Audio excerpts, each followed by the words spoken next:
सभी दर्शकों का प्रतिज्ञा 21 चैनल में हार्दिक स्वागत है। आज की क्लास का जो विषय है वो है भारतीय संगीत। भारतीय संगीत के बारे में संक्षिप्त रूप से अध्ययन करेंगे। आइए देखिए मेरे साथ। आज का टॉपिक है भारतीय संगीत। तो इसमें भारतीय संगीत का ज्ञान सर्वप्रथम सामवेद से प्राप्त होता है। यानी भारतीय संगीत की बात करें तो प्राचीन जो स्रोत है, जो सोर्स है, वो केवल और केवल क्या है? सामवेद। 4 वेद हैं, ठीक है ना? ऋग्वेद, यजुर्वेद, अथर्ववेद, सामवेद। तो जो सामवेद है उसका सीधा सीधा संबंध किससे है? संगीत से है। भगवान श्री कृष्ण गीता में कहते हैं,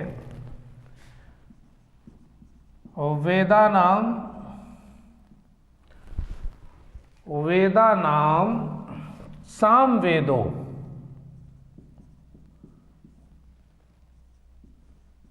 अस्मि।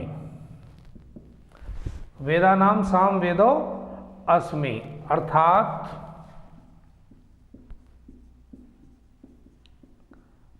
वेदों में संगीत रूपी सामवेद, वेदों में संगीत रूपी सामवेद मेरा ही स्वरूप है।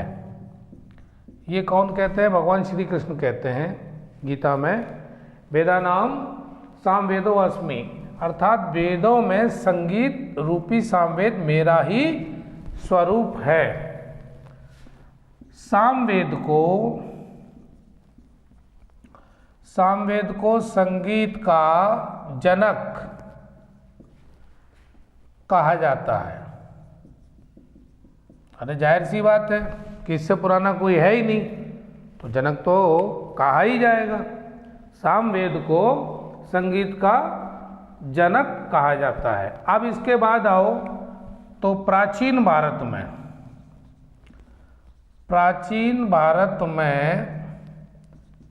गुप्त शासक, प्राचीन भारत में गुप्त शासक समुद्रगुप्त, अरे जिन्होंने इतिहास पढ़ा है वो जानते हैं अच्छी तरह से कि गुप्त शासक समुद्रगुप्त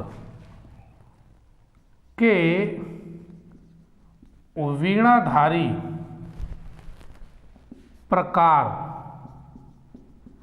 के सिक्कों से उसके संगीत प्रेम का साक्ष्य मिलता है। जाहिर सी बात है, उसके सिक्कों पर वीणा छपा हुआ है। तो किस बात का ये प्रतीक बनता है? ये इस बात का प्रतीक बनता है कि ये भाई जब वाद्य यंत्र है और संगीत से जुड़ा हुआ है तो जरूर उसका संबंध संगीत से रहा होगा, अर्थात दूसरे शब्दों में कहें संगीत का प्रेमी है और बहुत ज़्यादा है। तभी तो समुद्रगुप्त के वीणाधारी प्रकार के जो सिक्के हैं वो इस बात के सबूत हैं। पहला तो सामवेद से शुरुआत होती है। संगीत का प्रमाण सबसे पहला कहाँ मिला? वही सामवेद में मिला। और भगवान श्री कृष्ण भी गीता में इस बात का समर्थन कर रहे हैं कि वेदानाम सामवेदो अस्मि अर्थात वेदों में संगीत रूपी सामवेद मेरा ही स्वरूप है। उसके बाद आ गए प्राचीन भारतीय इतिहास में, जिसमें गुप्त काल, ठीक है। बहुत सारे वंश हुए, जैसे मौर्य काल भी था, कुषाण काल भी रहा है, सातवाहन वंश रहा है, उसी तरह एक गुप्त वंश भी रहा है और बहुत ही प्रसिद्ध वंश रहा है। मध्यकाल में जाओ तो मध्यकालीन भारत, मध्यकालीन भारत में अगर देखने को मिलता है तो क्या, अलाउद्दीन खिलजी। अलाउद्दीन खिलजी, अलाउद्दीन खिलजी के काल में अमीर खुसरो, अमीर खुसरो ने सितार एवं तबला का आविष्कार किया। लो जी, ये दो वाद्य यंत्र सितार और तबला दोनों का आविष्कार किसके काल में हुआ, अलाउद्दीन खिलजी के काल में। और कौन बैठा हुआ है उस टाइम संगीत से जुड़ा हुआ प्रसिद्ध व्यक्ति, वो है अमीर खुसरो। परीक्षा में अक्सर ये पूछा भी जाता है कि तबला का आविष्कारक, या ये पूछ ले जाए सितार का आविष्कार कौन रहा, तो यही व्यक्ति है। सही आंसर तो यही है, अमीर खुसरो। अब थोड़ा सा और चले, यानी प्राचीन काल, मध्यकाल में तो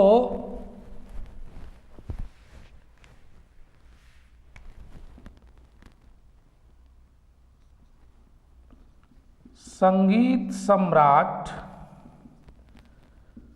तानसेन, संगीत सम्राट यानी संगीत के मामले में शीर्ष स्थल पर हैं ये। संगीत सम्राट तानसेन अकबर के नवरत्नों में से एक था। कौन, तानसेन। चूंकि अकबर के नवरत्न थे, उनमें से एक प्रमुख तो यही, क्योंकि इसका संबंध संगीत से है और चर्चा आज भारतीय संगीत की हो रही है। वैसे देखा जाए तो इससे भी ज़्यादा विद्वान इनके गुरु हरिदास थे। इनके गुरु हरिदास थे, लेकिन वो किसी के यहाँ पर एक तरीके से कहें कि नौकरी करना, जिसके बदले में उनको कुछ मिलता हो। वो किसी को खुश करने के लिए नहीं गाते थे। जैसे तानसेन अकबर को खुश करने के लिए गा रहे हैं, संगीत बजा रहे हैं। हरिदास तो सीधे प्रभु को खुश करने के लिए बजाते थे। तो फिर वो ऐसा व्यक्ति किसी दूसरे का मतलब गुलाम हो नहीं सकता। भाई गुलामी हुई किसी के दूसरे को खुश करने के लिए, है ना, और बदले में आपको मजदूरी मिली। लेकिन ईश्वर को खुश करने के लिए वो गुलामी कहाँ, वो तो परम भक्ति हुई, क्योंकि बदले में कुछ नहीं वहाँ पर चाहा जाता है, वो तो प्रभु को खुश करना होता है। तो इनसे भी महान कौन है, इनके गुरु हरिदास। संगीत की बात चली तो उनका भी नाम लेना जरूरी है। आगे बात करते हैं माधुर्य। इसका मतलब है मेलोडी। जो भारतीय संगीत का आधार है, राग और ताल की अवधारणा पर आधारित। ठीक है, मेलोडी में दोनों चीज़ों की ज़रूरत पड़ेगी भाई। किसकी, एक तो राग की और एक ताल की। अब फिलहाल समझेंगे भाई राग क्या है। राग का शाब्दिक अर्थ है वह जो रिझाए या आकर्षित करे या सम्मोहित करे। ये तीन शब्द जरूर अलग हैं, लेकिन भाई मतलब एक ही है।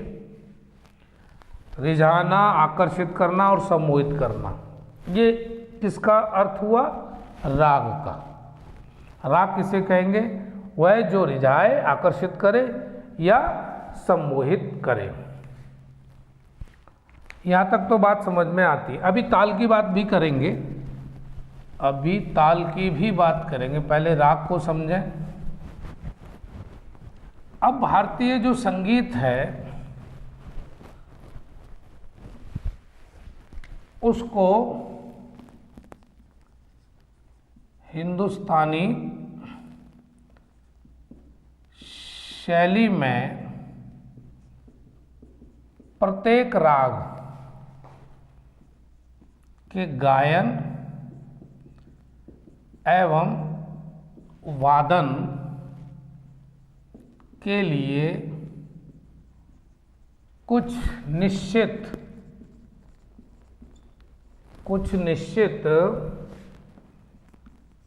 ऋतु तथा दिन के 8 प्रहरों में कुछ निश्चित प्रहर तय किए। हिंदुस्तानी जो संगीत की पद्धति है उसके हिसाब से कुछ ऋतुओं और दिन के जो 8 पहर होते हैं उन पहरों में ये तय किया गया कि भाई इस प्रहर में ये वाला और इस प्रहर में ये वाला राग गाया जाएगा और बजाया जाएगा। ठीक है जी। तो पहले देखें रात्रि। रात्रि का प्रथम प्रहर। अब इस प्रहर पर कौन सा राग? राग यमन।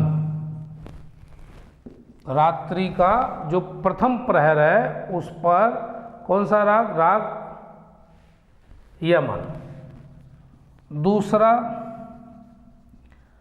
रात्रि का द्वितीय प्रहर राग बिहाग।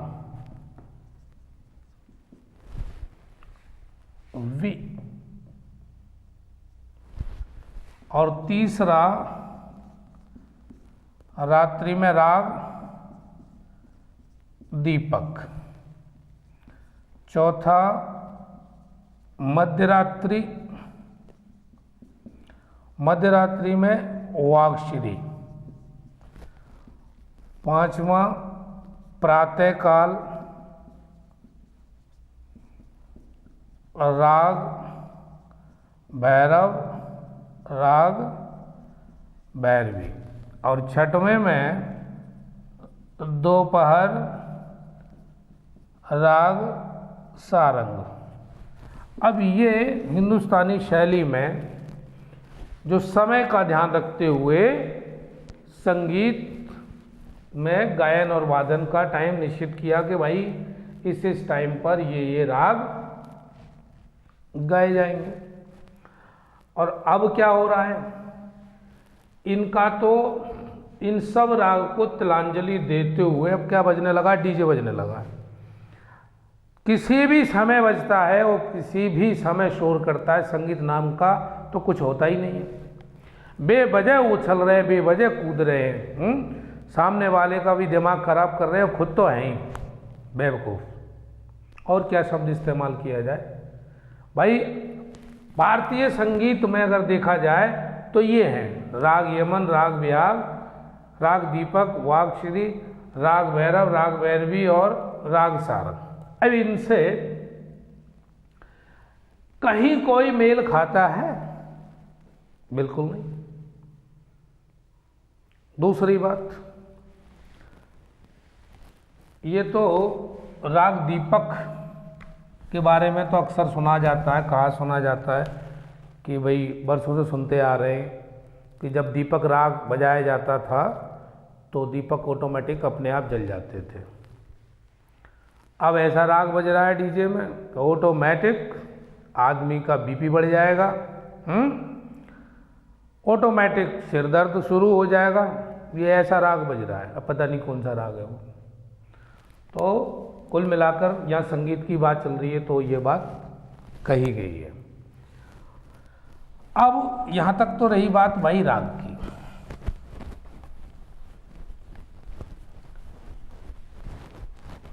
थोड़ी सी बात करें ताल। ताल से अर्थ है ध्वनि की लयात्मक आवृत्ति, ध्वनि की लयबद्ध आवृत्ति। देखो, संगीत और शोर, ये दो बहुत ही धमाकेदार शब्द हैं, और ये दोनों के दोनों शब्द बस छोटा सा अंतर रखते हैं, और उस अंतर की वजह से बहुत बड़ा प्रभाव पड़ता है मनुष्य को तो छोड़ो, जो भी आसपास हो गए जीव जंतु, उन सभी पर पड़ेगा, यहाँ तक कि पेड़ पौधों पर भी, पशुओं पर भी। क्या शोर में ये चीज़ तो होगी ही नहीं, लयात्मक आवृत्ति बिल्कुल नहीं होगी। शोर तो शोर है, कोई लयबद्धता तो है नहीं। लेकिन संगीत में भाई ये जरूर बात होती है लयात्मक आवृत्ति। तो ये तो मनुष्य को आकर्षित करता है, जबकि ये सिवाय परेशानी की और कुछ नहीं, केवल परेशान करेगा। तो शोर और संगीत में बहुत बारीक अंतर है, वो ये है। अब लोगों की अपनी अपनी समझ है, कुछ लोग शोर को ही संगीत समझ बैठे हैं, कुछ लोग शोर को ही संगीत समझ बैठे हैं। इसके आगे देखें, भारतीय संगीत में 108 तालों का उल्लेख है भाई। जैसे कहरवा, दीपचंदी, धमार, जयताल, झूमर, दादरा, रूपक, एकताल, तिलवाड़ा, ये सब के सब क्या हैं? हिंदुस्तानी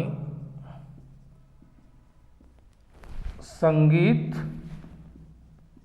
पद्धति के हैं। ये सब के सब किससे जुड़े हुए हैं? ताल हिंदुस्तानी संगीत पद्धति से। और दूसरे भी हैं, वो कौन से हैं?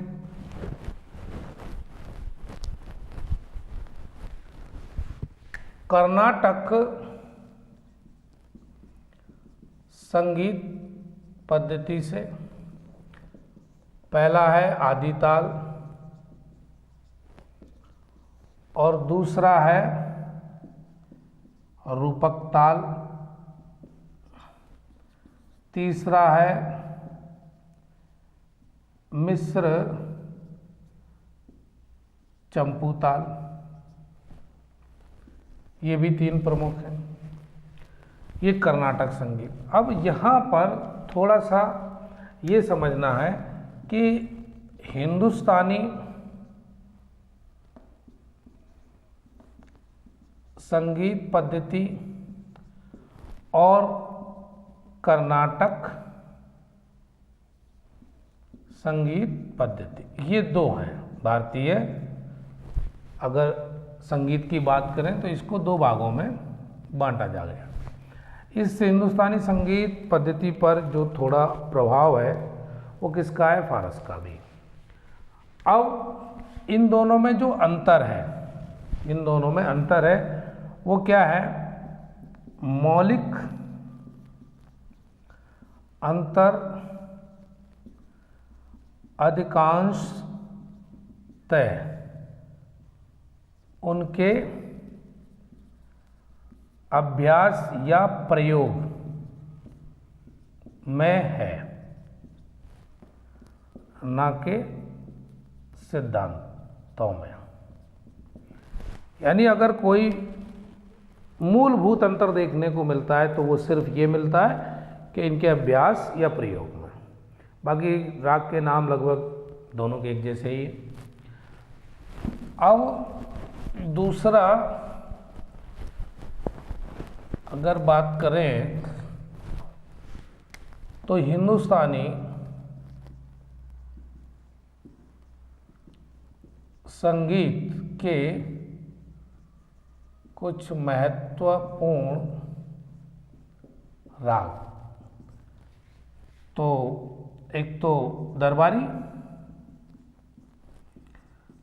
दूसरा ख्याल, तीसरा मल्हार,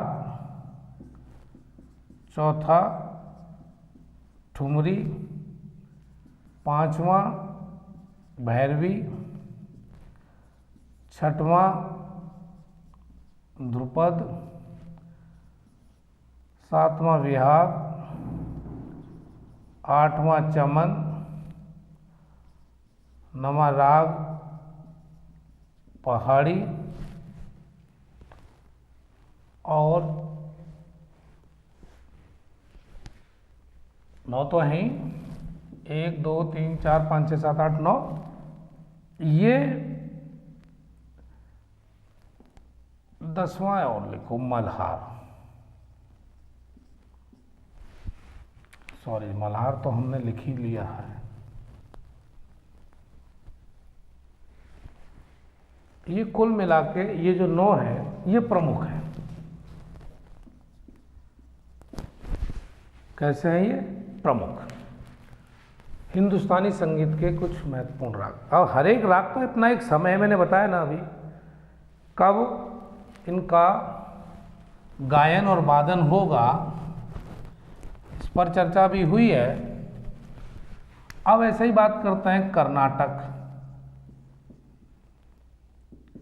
संगीत के कुछ महत्वपूर्ण राग। एक तो वही कृति है, राग मल्लिका, तीसरा पदम, और चौथे की बात करें तो हंस ध्वनि, और पांचवा जावाली आदि। 5 तो ये हैं। अब संगीत में हिंदुस्तानी संगीत पद्धति और दूसरी कर्नाटक संगीत पद्धति, अंतर केवल मिला देखने को तो सिर्फ क्या है, इनके प्रयोग। अब कुछ प्रसिद्ध वाद्य यंत्र, अब ये संतूर है, संतूर को बजाने वाले जो प्रसिद्ध है वो कौन है? शिव कुमार वर्मा। सितार के लिए पंडित रविशंकर, ये बहुत ही प्रसिद्ध थे। सरोद उस्ताद अमजद अली खान, अमजद अली खान। और एक नाम और है, उस्ताद अली अकबर